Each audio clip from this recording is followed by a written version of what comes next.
Thank you for according me the opportunity, and thank you for your cooperation. As you know, yesterday, the latest IPC analysis report has been, or an interim report has been launched, and this is our response to the details contained therein. We have our concerns of the report of the Technical Committee for the Integrated Food Security Phase Classification IPC. So we need to reflect our concerns, and we have an IPC committee which is consisted of, from the government side, it includes Ministry of Agriculture and Forestry, Ministry of Livestock and Ministry of Social Development, Humanitarian Aid Commission, Ministry of Health, Weather Forecast and Statistics Department, and the international partners comprised of Food and Agriculture, which is FAO, WFP, Famine and Food Security Network, International Organization for Migration, Food Security and Nutrition Sector. The food security situation in all states of Sudan, as has been analyzed, and through the analysis, cases of hunger said to be appeared in some localities and camps for displaced people in states where conflicts are severe.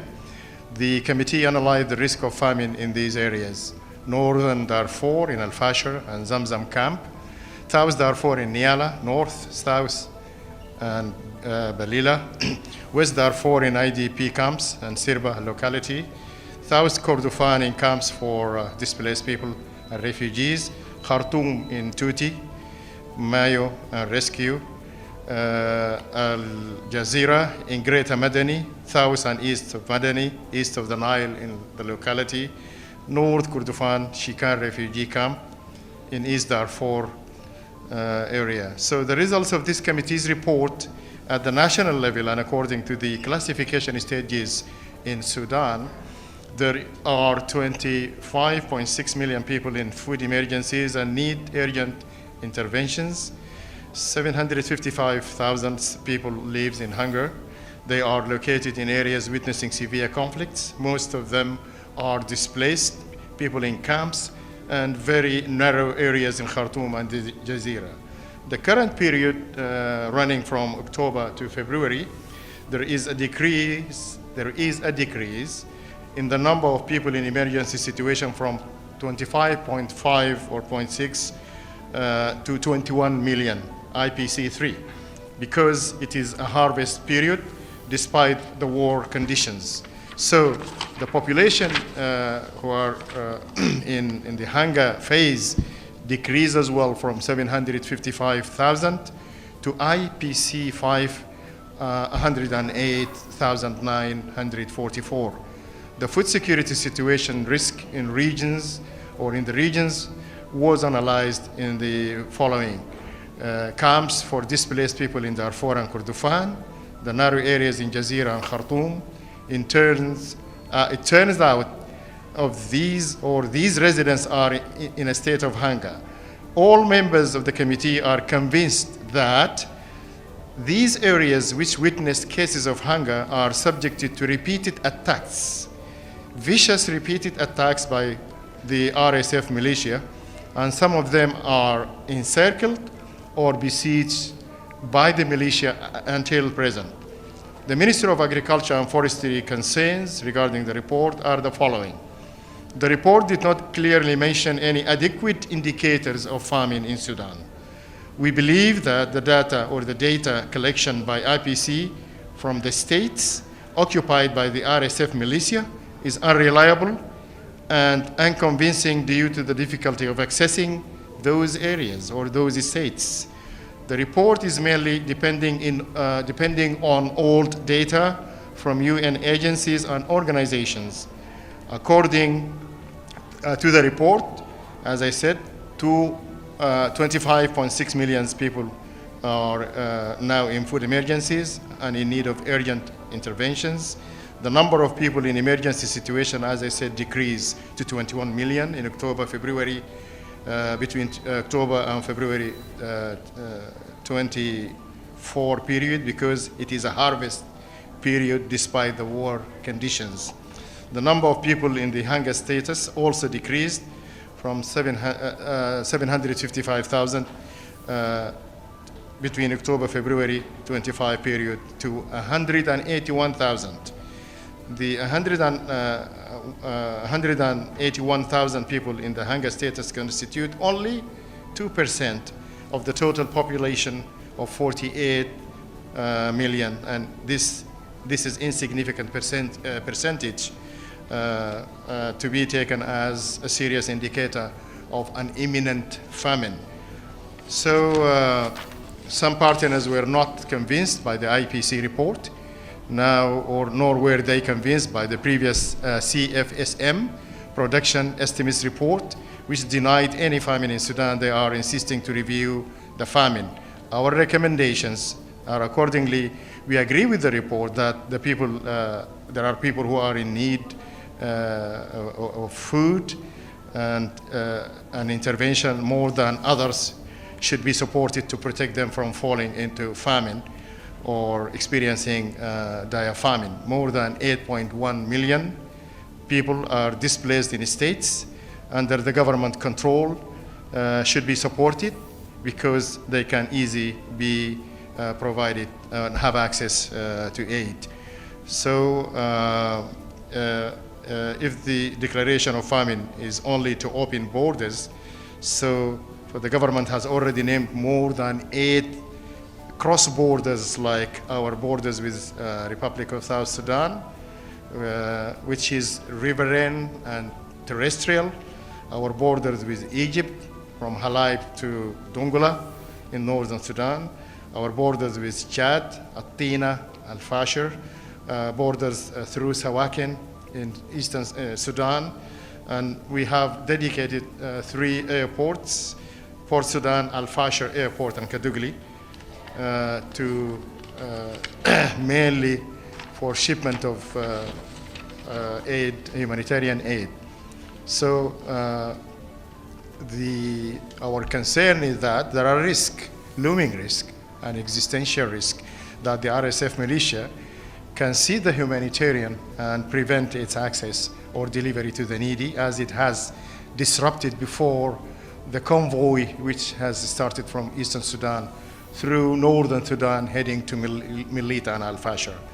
So if we open specific border of Adari between Chad and Sudan, this will be opening Pandora's box, because there will be smuggling of arms to the area controlled by the RSF militia in that area, and the army or the Sudanese armed forces do not have any checkpoints in that area. So the real balance of supply and demand as it stands, the balance of national supply demand for grains for the marketing year 2024, January to December, is listed in table 17, broken down by sorghum, millet, maize, wheat, and rice.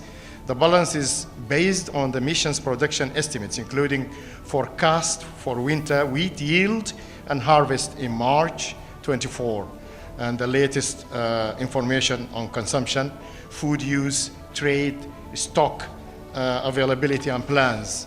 The following assumptions are holding as follows. So total food consumption is estimated at 7.32 million tons, using an estimated population figure of 48.2 million people to the end of 23, which was approved in the latest integrated classification of food security stages, IPC analysis. The average per capita consumption is 152 kilograms of grains annually, including 75 kilograms of sorghum, 58 kilograms of wheat, 16 kilograms of millet, 2 kilos of rice, and 1 kilo of corn.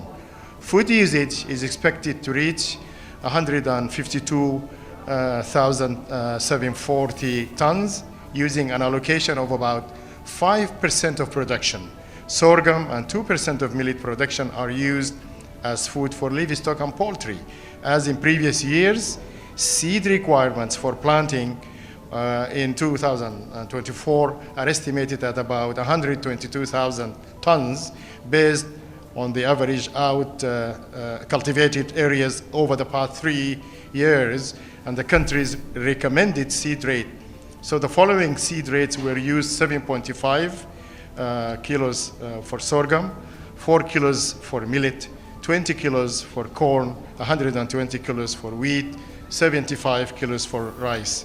The post-harvest and other use losses are estimated at 191,380 tons, with rates ranging from 5% for sorghum and millet, 4% for maize, 2% for rice, and 1% for wheat. The important requirements for 24 marketing year are expected to be approximately 3.4 million tons, mostly wheat and sorghum, in addition to a large amount of millet and a negligible amount of maize and rice. So this is, in a nutshell, a bird's eye view reply or response for the contents of the temporary IPC that has been launched yesterday. So thank you very much for your cooperation, and I remain at your disposal.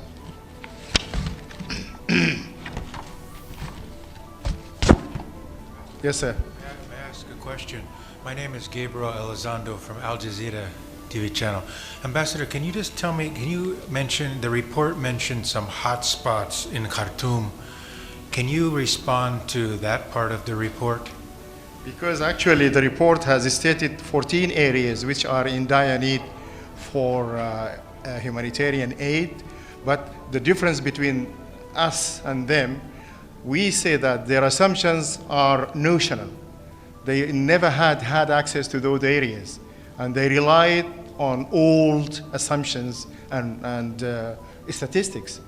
Actually, the difference is that, which is pragmatically, we have done this. For example, the government of Sudan has, the Minister of Agriculture has set up an ad hoc teams by the state authorities, particularly state ministries and irrigation projects, with data and information on crop production and livestock conditions, including official estimates of the area cultivated and harvested, also the production of staple grains and cash crops, as well as information on the main factors influencing them. Where the security situation permitted, we have conducted field visits to verify official estimates provided by state authorities with information collected through field inspections, rapid case studies with samples of farmers, and interviews with herders and traders. So there is also the rainfall amounts and distribution, vegetation status, crop protection campaigns, livestock conditions, and health and prices of major crops and livestock. Regular food security reports were also accessed, while it was not possible to obtain official information on social and economic indicators. Main sources from the Central Bank of Sudan, the Sudanese Agricultural Bank, the Central Bureau of Statistics, and the Strategic Reserve Authority, SERCO. So this is actually our perspective within which we have delivered our statistics, which we consider them to be more realistic and up to the moment in comparison to the IPC, what do you call it, which has been launched yesterday. So we also, we have differences regarding what you name this. As a state, we are not denying the dire conditions of the needy people, and we have made our best as a government to pave the way for international humanitarians to have access, and as I have narrated. But actually, wherever there is a production which is at a harvest time, and the RSF would viciously attack those areas with a view to disrupting life and to displacing the people, and this will affect harvesting the product, which we consider to be very, very big sizes of products are available to be harvested, had it not been for the disruption of the vicious attacks of the RSF, which they do maliciously, and I said, with specific international circus to complicate the security situation and to develop a narrative whereby famine could be dictated from above. So Sudanese people are famished and they have to be saved, and this will give a recipe for those ill-wishers to intervene in Sudan. We are objecting to this, because if you do this, then the biblical Armageddon war is going to be launched in Sudan. Thank you very much. If you have any further questions? Any more questions? Thank you very much. Thank you very much. Thank you, sir. I appreciate it.